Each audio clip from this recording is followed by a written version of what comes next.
Live, alright, shalom, shalom, alright, first and foremost, I like to begin by giving all praises, all honor and all glory to Yahweh, Hashem, Yahshua, Hashem, Yahdash, right, double honors to our elders, apostles of wisdom, soon and shalom, to all the brothers on the four corners of the earth, teaching us the gospel of sincerity and the truth, alright, shalom, this brother, Jeremiah here, back with another video.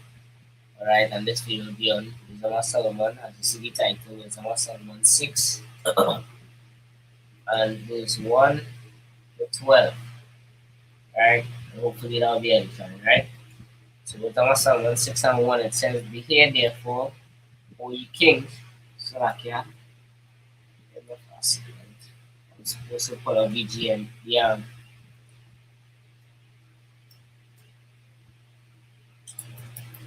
the blue letter, right? Wait, no, the blue letter, I don't have it. So, like, yeah, I got the blue letter, I don't have that. Yeah, apocrypha. In my first second. Right,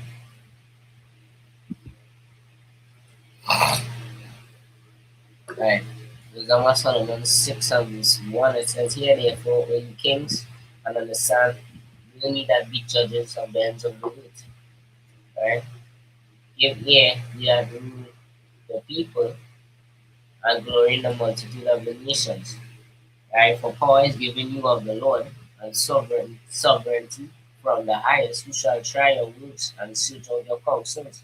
Right? And the Lord give them that authority, them have. Like the Lord set up kings in the earth.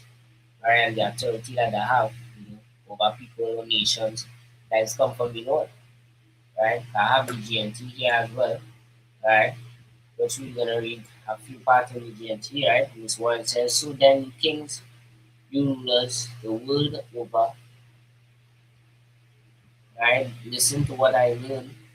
Listen, I see and learn from it. You govern, you may, so that you govern many lands, and are proud that so many people are under your rule." You know, and you saw them, they're like that because them govern, meaning they govern many lands because they own many lands. They have authority over that. And they're proud, you know, and have, rule over the people as well, over many people as well, right? They have millions, top of millions of people in America. I think it's billion. Oh, no, well, I think it's millions, millions and millions of millions and millions people in America, right? And they have rule over the people, right? And the proud, right? It's true, but this authority has been given to you by the Lord Most High. He will examine what you have done and what you plan to do. 'Cause you know, you saw them plan to what? Check the people, right? That what them plan to do. Because the Lord done examine them already. Right? And to back up as the preacher will say me, they got authority from Lord. Um,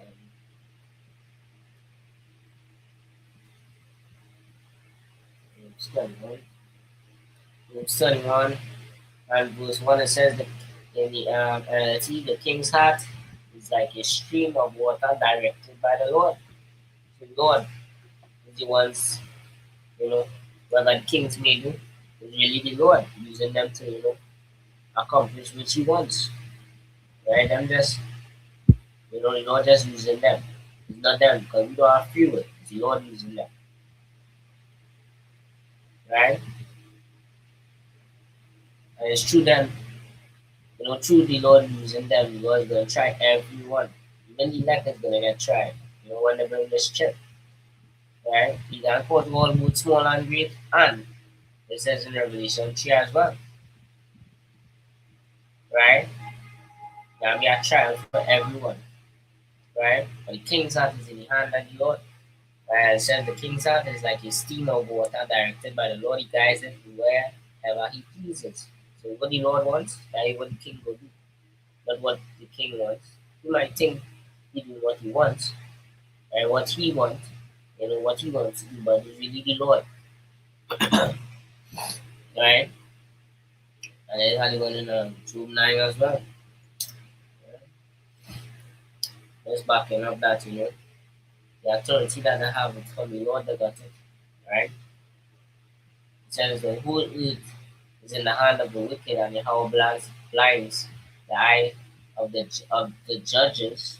If he is not, who does it? Who is he? Like Esau. Right? So the authority they have, right, showing that the whole earth is given unto them. They got that from the Lord. Right? That is how they got that authority from the Lord. Right? Remember it says in Psalm 75, right, Yahweh is the judge. Right? Actually, you know what? We gotta read that because that will, you know, align along with that so well. Right? Let's back it up. So, right? Psalm 75. So, Psalm, right, Psalm 75 and verse, I'll start 6. It says, for no one on earth from east or from west, even from the wilderness, should raise a defiant fist. It is Yahweh alone who judges.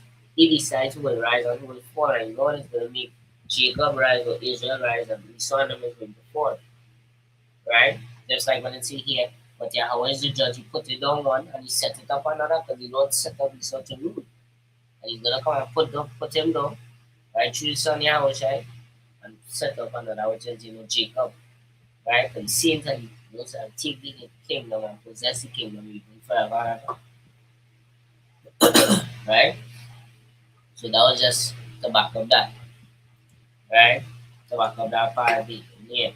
And the authority there, the God is from the Lord, they get that authority from, right? Let's see why they reach. Alright, verse 4 says, because being ministers of his kingdom, we have not judged aright, nor kept the law, nor walked after the counsel of Yahweh. Horribly and speedily shall it come upon you, for a sharp judgment shall be to them that be in high places. Right? And this is talking about Esau, Edom, and as well. Right? So like I forgot to share, but read 4 and 5. Alright, so now in the GNT back again. It says, verse 4, you rule on behalf of Yahweh and his kingdom, and if you do not give justly, so that if you do not govern justly, if you do not uphold the law, if you do not live according to Yahweh's will, you will suffer sudden and terrible punishment, and you're going to suffer terrible punishment because they didn't uphold the law, they didn't tell the people to keep the law, they tell the people to read the law basically because they didn't say, well, basically that's the law because if it said do not take that man, not supposed to take it, you're supposed to listen to that, do not take it. And some of these people there, they are going to take it. So they are not upholding the law. They do not live according to Yahweh's will. They're not. So that if you do not live according to Yahweh's will, so that I didn't read that properly, right? You will suffer sudden and terrible punishment. And they'll have to live according to Yahweh's will anyway. Because the Lord will, that will always happen, not their will. Right? You will suffer sudden and terrible punishment. Judgment is especially served on those in power. And like you saw them, they are going to be judged terribly. God's going to come and judge them. Right? Because they're not, as it says, they're not, if you do not govern justly, you're not ruling justly. There's the judges of the earth and there's the rulers, but they're not giving just judgment. Right? Oppressing the poor, oppressing the people. Right? It talks about the same thing when we read it in we did the video on Psalm 94. Right? We can go back there, right? Because we can just add it. Yeah. We can just read the part. Right? When the Lord is going to come and put them down because they didn't, they are just judge, right? Psalm 94 and verse 20 in GNT. In the NLT it says, cannot just leaders claim that Yahweh is on their side. Leaders who decrease permit injustice. They gang up against the righteous and condemn the innocent to death, and that's what they do. There is not just rulers. They're not doing the right thing, they're doing the wrong thing. They're unjust, right?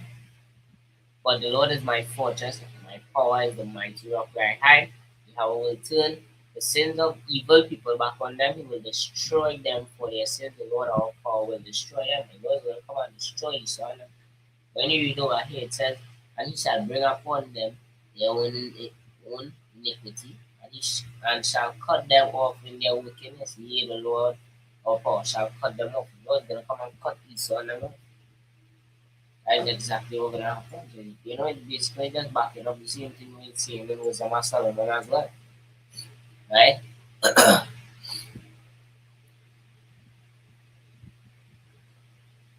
So we done read that.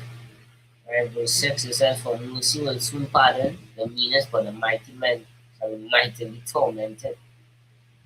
For he which is Lord over all shall fear no man's person, neither shall he stand in awe of any man's greatness, for he had made the small and great and cared for all alike. I know we are in here, but it's so more clean. It says, common people may be merciful, forgiving for their wrongs, but whose in power will face a severe judgment because they're in power and they are not doing the right thing when they're in power because they have the power to do the right thing, but they choose not to do the right thing.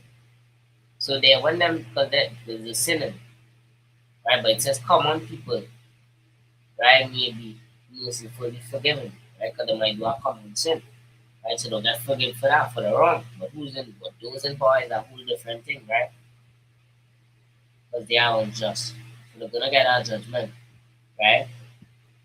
Verse 7, the Lord of all is not afraid of anyone, no matter how great they are. He himself made everyone great and common alike. He provides for all equally, right? So it don't matter who you are. Lord not so the Lord is not afraid of them. They are afraid because when the Lord comes back, right, they are gonna see the Lord. Remember scripture say every eye shall see him, right? And then it talks about in Revelation 6 in a while we touch on that, but that could be could be for our lesson, right? When we read in Revelation 6, right? When they see the Son of Man, they say, hide us from the face of him that sitteth upon the throne, to the Heavenly Father, from the wrath of the Lamb, which is the Yahushua, because they're going to see Yahushua when he comes, right? And then it says, then it go back to now Isaiah 2 and 19 going on, right? Why they going into the bunkers? The fear of the Lord. So there's really them that fear the Lord. The Lord don't fear nobody, right? The Lord don't fear nobody, because it says in 2 just 13 as well. And when the Lord turned to look upon everything, right? When come, he said, come out, they saw a man come out of the sea, just the outside, right? See, everything that he looked up on trembled below him, around that line of the paraphrasing, right? So that's the point, right? The Lord is not afraid of no one. Verse 8. Salakia. Wait, I forget something. Oh no, I forget that. Verse 8.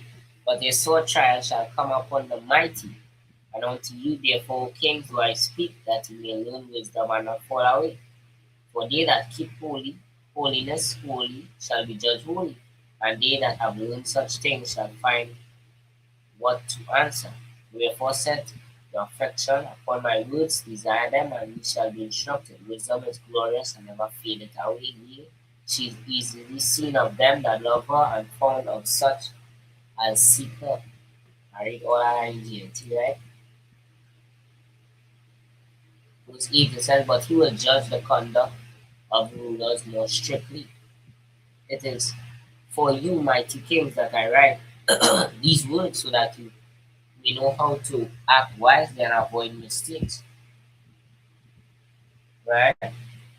These are holy matters, and if you treat them in a holy manner, you yourselves will be considered holy. If you have learned this lesson, you will be able to defend yourself at the judgment. So then, make my teaching your treasure and joy, and you will be well instructed. And it's not for their rulers and it's for us. Right? It's for us, remember. Lord will be a part of apartheid laws in it. We're gonna be rulers as well, right? So this will be for us, right? Verse 12 says, wisdom shines bright and never grows dim. Those who love her and look for her can easily find her. If you really love wisdom, you will look for her and search it out, right? You search it out. That way it scripture say, is that honor of a king to see all the matter, right? That is it. So that was Wisdom of Solomon 1 to 12, right? We done finish that, right? So hopefully with this lesson that the clarity goes there, right? Giving all praises, all honor and glory to Yahweh, Hashem, Shai Hashem, Kakilash, right?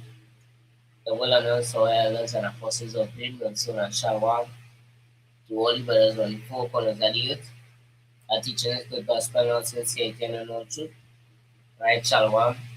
But I am here, sign on seeing Shalom to the left and Shalom now carry on, right? That is with it, Shalom.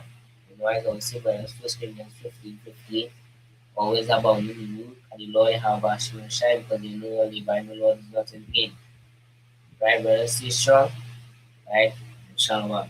Until next.